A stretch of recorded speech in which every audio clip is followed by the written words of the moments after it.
Shalom, shalom, silakan duduk saudaraku. Saya mohon maaf untuk di bawah mimbarnya, ya, karena saya agak suka jalan ke sana ke sini. Oke? Nah, tema kita hari ini dikasih tema Family Unity atau kesatuan keluarga.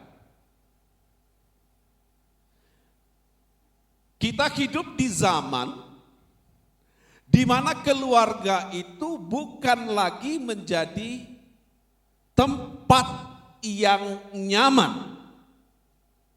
Ada banyak anak-anak kepahitan. Ada banyak keluarga yang pisah, cerai. Ada banyak bahkan suami-suami yang tidak bertanggung jawab. Ada banyak depresi di dalam rumah tangga justru.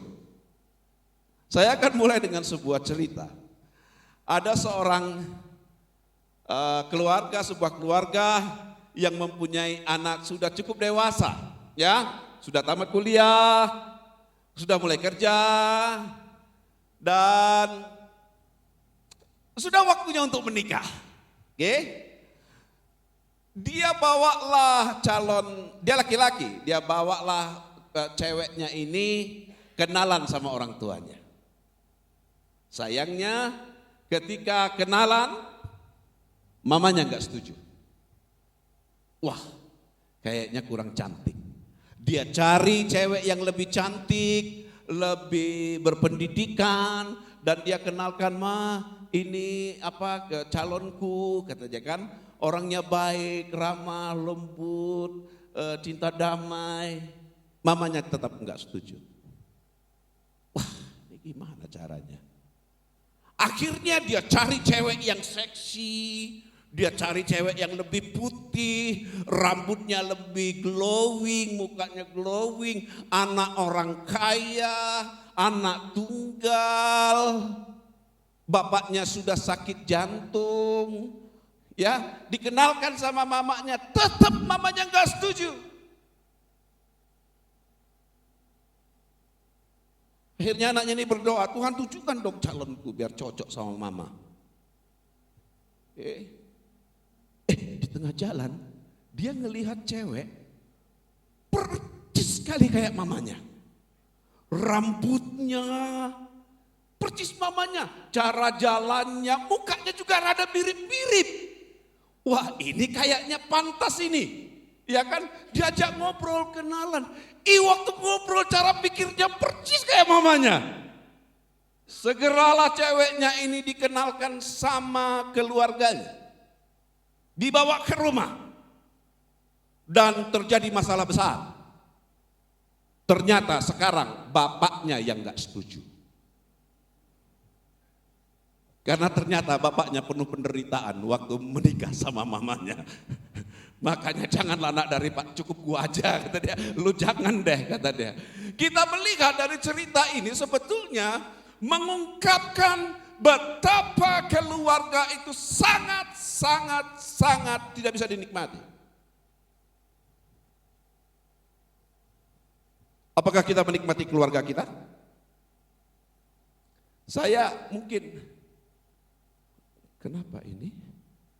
Kayaknya mamanya yang gak setuju nih sekarang. Ini gak jalan kah? Atau aku lupa matiin hidupkannya? Oh, udah. Oh ya udah, oke, siap. Siapa yang kenal ini? Ada yang tahu? Gak ada yang tahu? Berarti jemaat Cianjur satu-satunya jemaat yang tidak melihat status saya gitu? SW. Ini adalah anak saya, Ariel. Saya sangat dekat dengan anak saya. Hari ini saya nggak khotbah mungkin saya akan sharing apa yang saya lakukan dengan anak saya. Waktu anak saya lahir, mamanya kena baby blues. Apa itu baby blues? Nanti googling aja lah, lihat aja di Google. Ya, baby blues itu seorang ibu yang tidak bisa intens merawat anaknya karena terjadi trauma dalam dirinya. Sehingga anak ini dekat dengan saya. Saya yang ganti popoknya, saya yang bikinin dia susu, saya yang mandiin dia. Kami akrab. Belajar naik sepeda sama saya, belajar berenang sama saya, belajar baca tulis dengan papanya, walaupun mamanya juga dekat dengan dia, sayang sama dia. Setelah dia agak gede, dia dekat juga dengan papa mamanya. Ikut star, bapaknya yang ngajar, dan tidak kolusi. Dibaptis oleh bapaknya sendiri.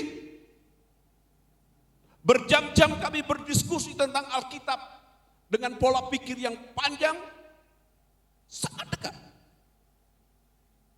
Berbagi cerita tentang pacarnya, tentang jodoh, dia dekat dengan saya.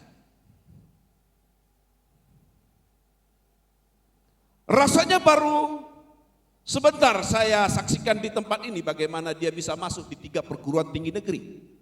Dia masuk di ITS, dia masuk di Unpad, dia keterima di ITB juga. Kira-kira kuliah di mana cuy? Kira-kira bagusnya di antara ketiga itu? Di ITB lah ya.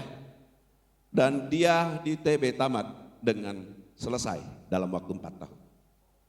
Ini foto dia yang di bawah. Jurusannya jurusan paling mudah di ITB, yaitu jurusan fisika murni.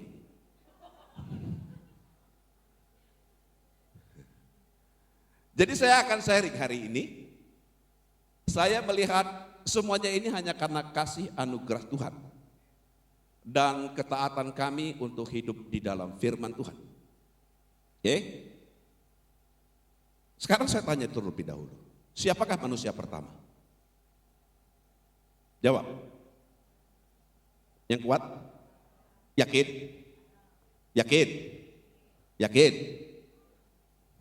Yuk kita baca ayatnya yuk. Oh sebentar, ada ayat dulu sebelumnya. 1 Timotius 5 ayat 8.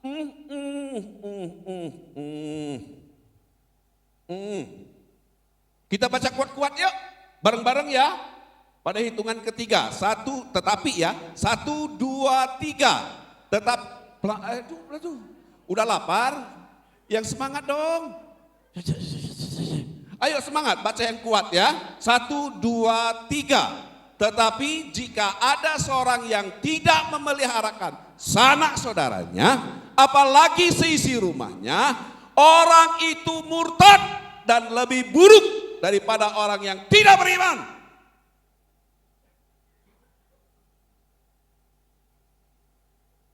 Jangan bangga kalau kau ke gereja, tapi kau tidak memelihara seisi rumahmu.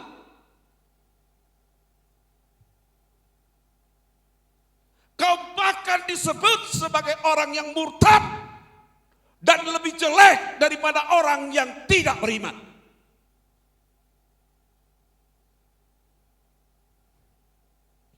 Jangan buru-buru pelayanan. Perbaiki dulu di rumah. Karena unity di rumah akan terasa keluar.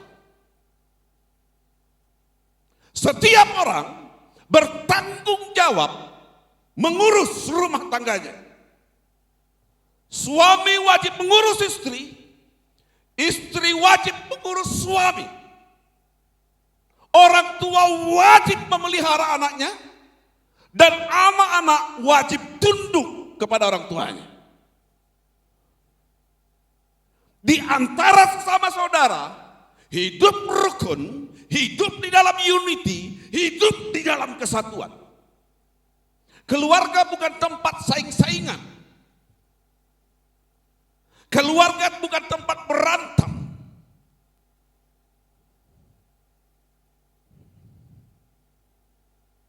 Jadi jelas, ini yang ditulis oleh Paulus dengan ilham Roh Kudus kepada Timotius.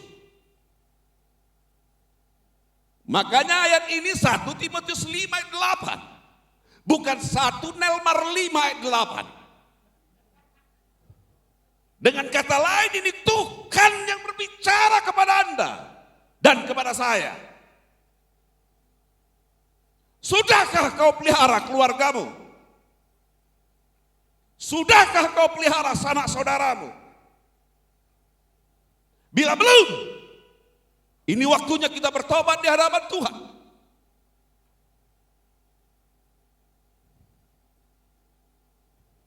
Agenda kita. Saya akan khotbah dengan 4 topik.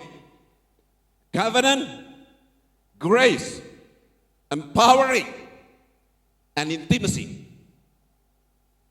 Covenant, ikat janji. Grace, anugerah. Empowering, pemberdayaan. Intimacy, keintiman. Seperti diagram ini. Pertama dimulai dengan covenant. Degree of intimacy, the grace, empowering, intimacy sampai akhirnya kepada lingkaran yang terdalam. Yaitu setiap keluarga bukan hanya kesatuan, bersatu, tapi masing-masing keluarga penuh dengan keintiman. Amin. Oke, ini ya. Siapa tadi manusia pertama? Yakin ya? Yakin banget. Kalau bahasa Arabnya itu hakul yakin. Betul? Hak, sudah hak betul ya. Oke, kita baca Kejadian 1 ayat 26.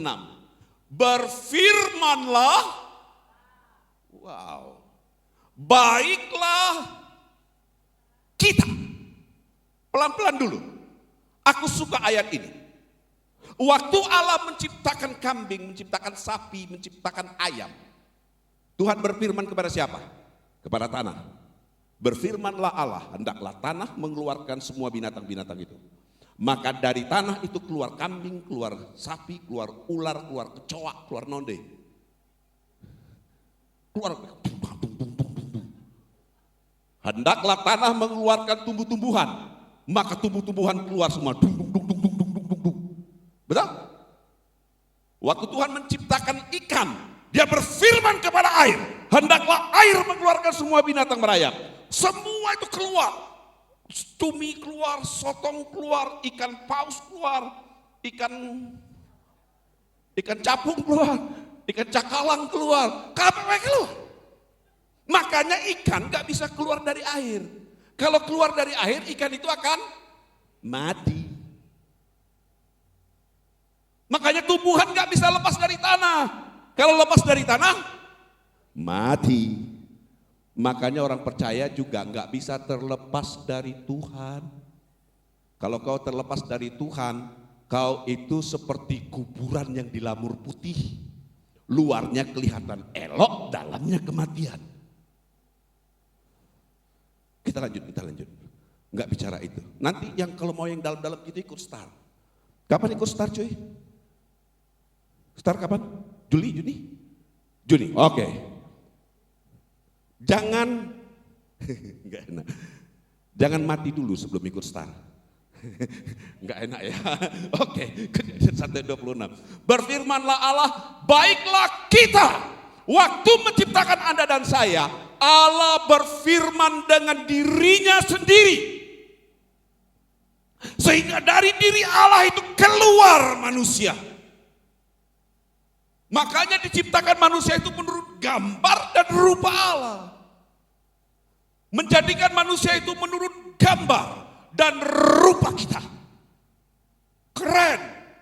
Saya berbicara ini dengan di dalam diri kalian itu ada roh Tuhan. Ya. Supaya mereka berkuasa atas ikan-ikan di laut dan burung-burung di udara. Dan atas ternak, dan atas seluruh bumi, dan atas segala binatang yang melata, yang merayap di bumi. Ayat 27. Maka Allah menciptakan manusia itu. Oke? Menurut gambarnya. Menurut gambar Allah, diciptakannya dia, siapa? laki-laki dan perempuan. Berapa itu laki-laki dan perempuan? Satu atau dua? Yang laki-laki namanya siapa? Yang perempuan namanya? Kok tahu? Berarti yang Allah ciptakan pertama, laki-laki dan perempuan diciptakannya mereka. Wow. Dari ayat ini di Kejadian 1 ayat 26. Barulah kemudian di Kejadian 2 ayat 7 Allah menciptakan wadahnya, menciptakan tubuh Adam, dan manusia pertama ini ditempatkan di dalam tubuh Adam. Setuju? Dan keduanya menjadi satu daging. Barulah kemudian waktu menciptakan Hawa, Allah tidak membuat dari tanah lagi, tapi dari mana? Dari rusuknya Adam. Kenapa? Karena Hawa sudah ada di sini. Makanya laki-laki itu akan berpisah dari ayah dan ibunya dan bersatu dengan istrinya, dan keduanya menjadi satu daging. Kembali seperti konsep yang sama. Mula-mula. Oke? Intinya, sekarang saya tanya. Kenapa Allah menciptakan hanya satu keluarga, Adam dan Hawa? Ayo mikir. Enggak pernah mikir? Boro-boro mikir kayak gitu, padahal baru pikir tagihan we ya tah. Liar.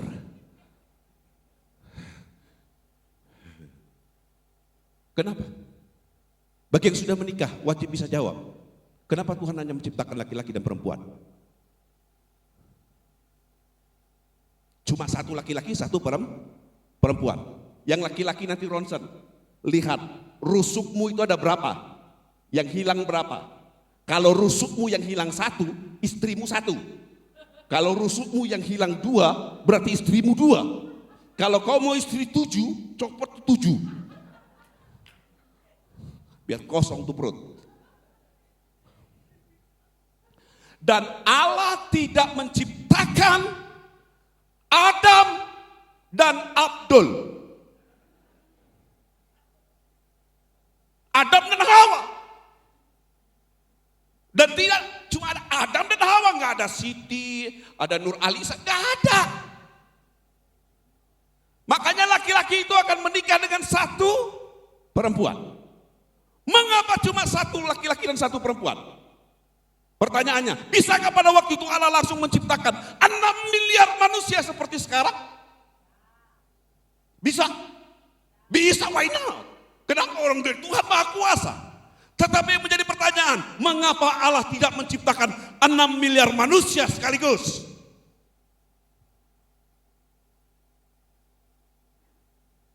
Ada yang bisa jawab? Yang bakal punya anak, kira-kira kenapa? Kau sudah lulus STAR ya, nilaimu 82 rata-ratanya.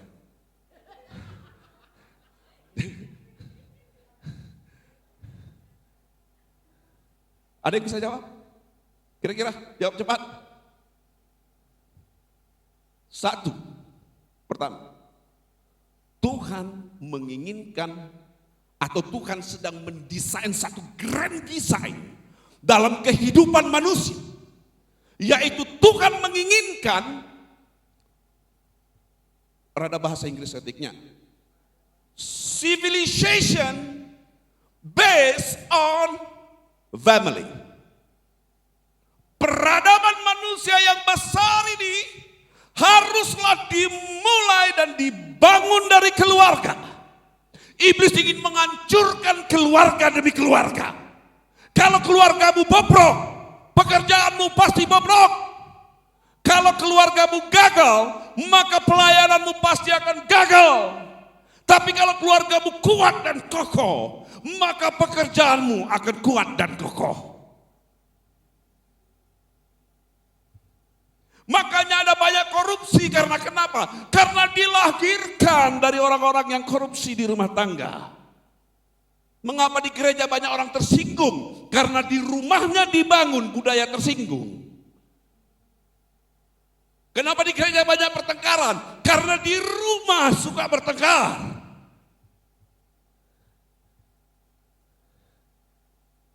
Yang kedua, pertama, civilization based on your family. Yang kedua, Tuhan akan mendatangkan berkat bukan di tokomu, bukan di usahamu, bukan di bisnismu, tapi Tuhan akan memberkati keluarga demi keluarga. Siap? Makanya hari ini, bulan ini kita banyak belajar tentang keluarga. Ya, kalau kemarin-kemarin yang khotbahnya lucu-lucu, sekarang rada serem-serem.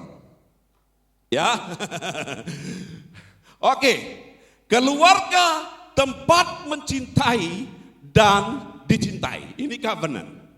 Ya, Kejadian 6 ayat 18. Tetapi dengan engkau, dengan Nuh, aku akan mengadakan perjanjianku, covenantku, dan engkau akan masuk ke dalam bahtera itu, engkau bersama-sama dengan anak-anakmu dan istrimu dan istri anak-anakmu. Ini covenant, perjanjian antara Allah dan Nuh. Perjanjian itu juga yang dipakai ketika kita mengikat perjanjian di dalam pernikahan. Keluarga tempat mencintai dan dicintai, Kejadian 9 ayat 9 sampai 10. Sesungguhnya aku mengadakan perjanjianku dengan kamu, dengan keturunanmu, dengan segala makhluk yang bersama-sama dengan kamu, burung-burung ternak dan binatang-binatang liar di bumi yang bersama-sama dengan kamu, segala yang keluar dari bahtera itu, segala binatang di bumi. Jadi keluarga itu tempat untuk dicintai dan mencintai. Manusia tadi diciptakan serupa dan segambar dengan Allah. Alkitab itu benar.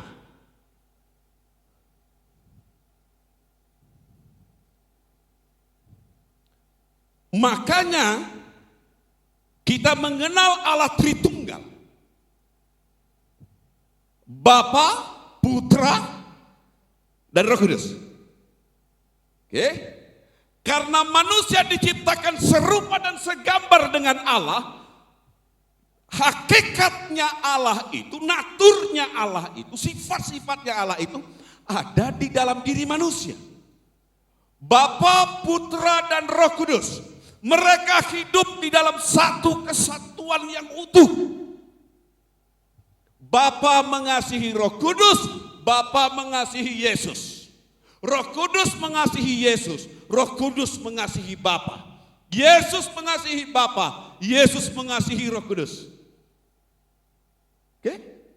Pernahkah kalian baca di Perjanjian Lama mengatakan, maka Yesus pundung kepada Roh Kudus? Enggak ada. Sehingga hal itu membuat Roh Kudus tersinggung kepada Bapa. Ada?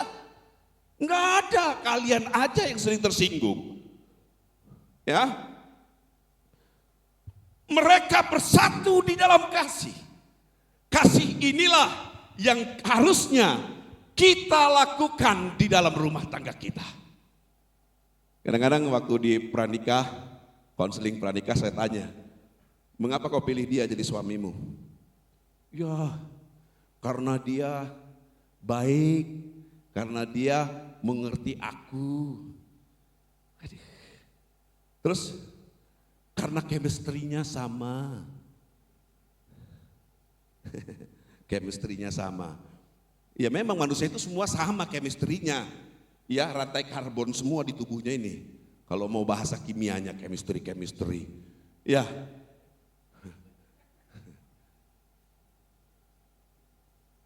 Dengar.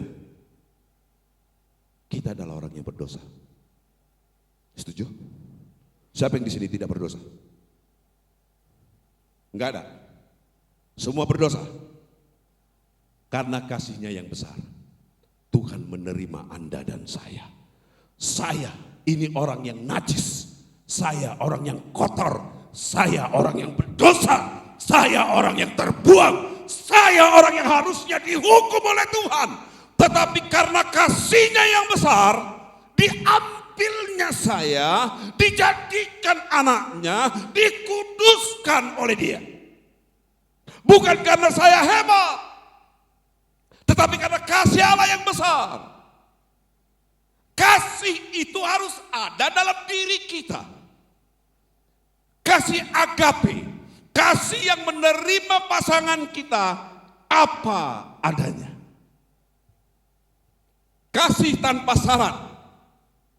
Mau pasangan kita bawel, mau pasangan kita pendiam, mau pasangan kita langsing, mau pasangan kita langsung, mau rambutnya lurus, mau rambutnya gimbal, terserah. Aku menerima pasanganku, istriku, Elizabeth, tanpa syarat apapun. Nanti bagi yang ikut kelas pranikah akan saya bagikan bagaimana kondisi kami dulu.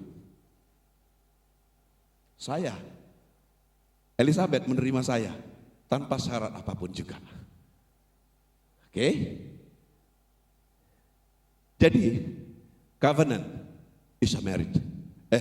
Covenant marriage. Marriage is a covenant, bukan kontrak. Ingat ya, kawin itu bukan kawin kontrak. Yang kawin kontrak di sono rada ke puncak sana sedikit. Kontrak itu 3 bulan setahun. Di pernikahan Kristen itu diikat dengan penumpahan darah, yaitu darah Yesus Kristus. Sehingga pernikahan itu tidak bisa dibatalkan oleh siapapun juga. Kasih istrimu, kasih suamimu apa adanya. Kasihi anak-anakmu, hormati orang tuamu, kasihi orang tuamu. Tempat di mana kita bisa saling mencintai satu dengan yang lainnya. Amin. Jadi keluarga bukan tempat saing-saingan, bukan tempat gotok-gotokan. Keluargamu bukan ring tinju. Keluargamu bukan ruang pengadilan. Tapi keluargamu tempat kita bisa rikitiu bersama-sama. Ya, saling sayang menyayangi. Ya, kebiasaan saya dengan istri saya kalau tidur kami pegang tangan. Ya, so sweet. Gitu ya. Saya kalau jalan kemana dekat istri saya, pasti saya peluk, saya rangkul dia. I love you. Kau kok tambah cantik ya hari ini. Pujian-pujian seperti itu sering saya sampaikan. Ya, dengan anak saya juga demikian. Boy, keren, mantap boy. Di status saya langsung saya tulis, good job my boy. Wow, profil saya juga foto dia. Iya Pak Ampi ya? Wah Pak Ampi ngirim saya, ini ada cerita. Si kakek dan si nenek. Udah usia 80 lebih. Si nenek udah pikun. Alzheimer. Dia gak kenal orang satupun siapa. Pasti lupa termasuk suaminya. Bahkan sudah makan atau belum pun dia lupa. Udah makan atau belum ya? Lupa dia. Dia lupa, bahkan dia pipis di mana-mana. Udah tua. Pikun, ya wajar tuh ya. Makanya jangan pikun ya. Si kakek ini yang sering mandiin dia. Suaminya. Kalau dia pipis di mana-mana, dilap. Si kakek ini yang belap-lap. Setiap hari pagi diajaknya jalan, didandanin istrinya dan dia jalan. Setiap pagi. Orang-orang tahu bahwa si nenek sudah pikun. Dan orang bilang sama si kakek, si nenek kan gak tahu kalau kakek yang ngajak nenek jalan. Iya, gak tahu dia. Tapi kok kakek masih mau sih nemenin nenek? Kenapa sih kek? Toh dia juga gak tahu siapa yang ngurus dia. Aku mengurus dia bukan karena dia tahu siapa yang mengurus dia. Tapi aku mengurus dia, menyayangi dia. Karena dia adalah cintaku. Keren ya? Yang belum menikah pengen dapat suami seperti itu? Pengen? Yang cewek-cewek merona-merona semua. Makanya doa. Cari cewek itu di gereja, jangan di mana gitu ya. Ya gitulah. Kita lanjut ya. Keluarga adalah tempat untuk mengampuni dan diampuni. Waduh. Siapa yang di sini yang tidak berdosa? Tolong angkat tangan. Yang tidak berdosa dan yang tidak pernah melakukan dosa ada? Cuma sekarang, siapa di sini yang banyak dosanya? Termasuk saya. Aing oke banyak. Saya juga banyak dosa saya. Mau diampuni? Yakin? Yakin? Kayaknya enggak deh. Yakin? Sebab karena kasih karunia, kamu diselamatkan oleh iman. Itu bukan hasil usahamu, tetapi pemberian Allah. Kau yang berdosa banyak, kau yang najis, kau yang kotor, kau yang jahat, diampuni oleh Tuhan.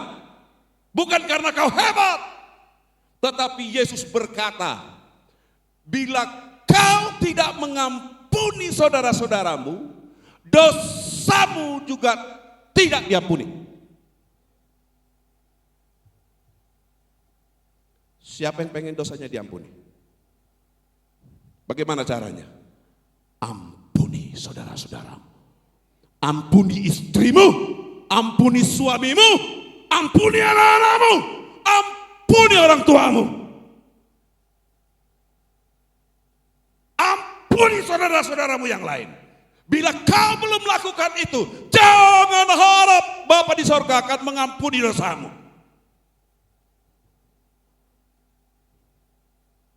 Keluarga tempat kita melatih, mengampuni saudara-saudara kita, mengampuni anak-anak kita, mengampuni orang tua kita. Karena kita lahir di keluarga yang tidak sempurna. Papa mama pasti punya salah. Itu saatnya kita mengampuni. Saudara-saudara sekandung pasti punya salah. Di keluarga kita melatih semuanya itu. Amin. Sehingga terbentuk unity. Sehingga ke gereja ketika saya salah, saya bisa diampuni oleh teman-teman. Oke? Dan saya berharap sepulang dari khotbah ini, selesai dari khotbah ini, saya diampuni karena rada galak khotbahnya gitu. Keluarga adalah tempat untuk melayani dan dilayani. Yohanes 10:10, aku datang supaya mereka mempunyai hidup dan mempunyainya dalam segala kelimpahan. Anak saya Ariel, dari mulai dia belajar nulis, belajar berhitung sama saya. Waktu dia SMP, saya yang antar-antar jemput. Waktu dia SMA, saya yang antar-antar jemput. TK, SD, semua saya yang antar jemput. Saya yang ngajarin dia. Bahkan skripsi dia terakhir. Terus saya pulang pelayanan jam 11 malam. Pak, untuk draft sidang besok belum aku print. Printin dong Pak. Untuk ngeprint skripsinya pun saya. Oke? Why not? Ada videonya, tapi videonya nggak bisa di-share. Karena waktu video itu saya pulang rumah tuh kepanasan, jadi saya buka baju cuma pakai celana pendek. Kalau kayak gitu di-share di grup, kan gawat ya. Bisa jadi di take down. Matius 20 ayat 28. Aku datang untuk melayani, bukan untuk dilayani, kata Yesus. Siapa lu yang merasa lebih hebat dari istrimu? Siapa lu yang merasa lebih hebat dari suamimu? Yesus yang raja di atas segala raja, dia merendahkan dirinya, melayani murid-muridnya, bahkan dia membasuh kaki murid-muridnya. Hari lu sedikit aja tersinggung. Keluarga, tempat kita melayani dan tempat kita dilayani. Saling melayani satu dengan yang lainnya. Saya punya kebiasaan, karena kami guru les. Saya les dulu pakai motor. Oke, saya pakai motor, istri saya pakai motor. Kita pergi. Oke, pas pulang, saya duluan. Karena saya rada pembalap. Maksudnya pemuda berbadan gelap kan gitu kan ya. Jadi rada cepat jalannya gitu ya. Sampai di rumah saya mandi dan saya masak air. Kenapa? Karena belum punya water heater. Oke? Begitu istri saya pulang, Saya akan bilang, mau mandi sekarang? Kalau oh iya mau mandi sekarang, saya ambilin handuknya, saya bawa air panasnya, saya tuangkan air panasnya, mandilah. Begitu dia mau mandi, nanti keluar mandi, mau teh hijau, teh hitam, atau teh coklat. Begitu dia sudah segar, saya sodorkan teh hijau dengan rasa cinta. Setuju? Yang mengagetkan, waktu anak saya SMP, saya datang ke rumah, kok ada air? Mungkin anak saya mau mandi air panas, saya nggak peduli, saya mandi. Sudah saya mandi, mamanya datang. Anak saya dong, nanya ke mamanya, Mama mau mandi sekarang? Iya, Ariel tumpahin ya, kata anak saya. Ditumpahin. Mama mau minum teh apa? Percis kayak bapaknya. Keteladanan lebih kuat daripada kata-kata. Anak saya tadi ganteng ya, ganteng, lulusan ITB, cinta Tuhan. Cuma sayang, sudah ada calonnya cuy. Jadi nggak promosi. Keluarga adalah tempat untuk memahami dan dipahami. Oke, karena kita menikah bukan dengan malaikat, tetapi kita menikah dengan manusia yang penuh dengan keterbatasan. Kalau kau pengen dipahami, pahami dulu pasanganmu. Kalau kau pengen dipahami oleh orang tuamu, pahami dulu orang tuamu. Kita saling memahami satu dengan yang lainnya. Amin.